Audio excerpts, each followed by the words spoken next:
High বন্ধুরা, আবার কণিকার হ্যাংলা হেসেলে চলে এলাম একটা নতুন রেসিপি নিয়ে। মাছের মাথা দিয়ে সবজির তরকারি বা ছেঁচড়াও বলতে পারো।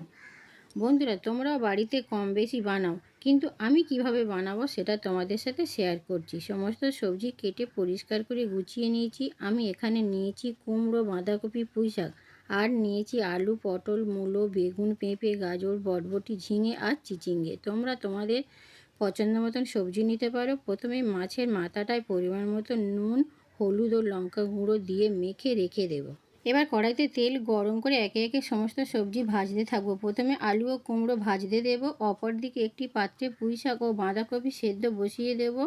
পরিমাণ মতো নুন ও হলুদ গুঁড়ো দিয়ে ভালো করে সেদ্ধ করে নেব। এদিকে আমার আলু ও কুমড়ো ভাজা হয়ে গিয়েছে, তুলে নেব। এবার পেঁপে, মূলো আর গাজর ভালো করে ভেজে নেব। আমি কিন্তু কোনো সবজিতে নুন দিয়ে ভাজছি না, কারণ নুন দিলে সবজিতে প্রচুর পরিমাণে জল ছাড়ে, সবজি ভালো করে ভাজা যায় না।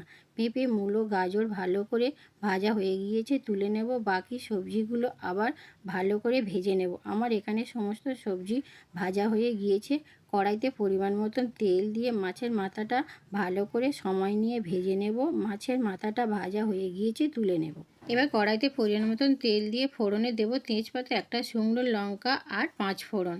এবার কুচানো পেঁয়াজ দিয়ে দেব। পরিমাণ মতো নুন দিয়ে নাড়াচাড়া করে দেব রসুন বাটা, একটু নেড়ে চেড়ে দেবো আদা বাটা, আর সাথে দেব টমেটো আর 2টো কাঁচা লঙ্কা। এবার মশলার মধ্যে দেব হলুদ গুঁড়ো, লঙ্কা গুঁড়ো আর দেব ধনে ও জিরে গুঁড়ো। মশলা ভালো করে কষিয়ে নিয়ে যখন মশলা থেকে তেল ছেড়ে আসবে, তখন ভাজা সবজিগুলো দিয়ে দেব।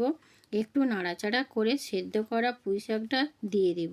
নেড়ে চেড়ে চাপা দিয়ে দেব। চাপা খুলে আবার নাড়তে থাকবো। দেখো বন্ধুরা, আমার সবজি থেকে কতটা জল বেরিয়েছে।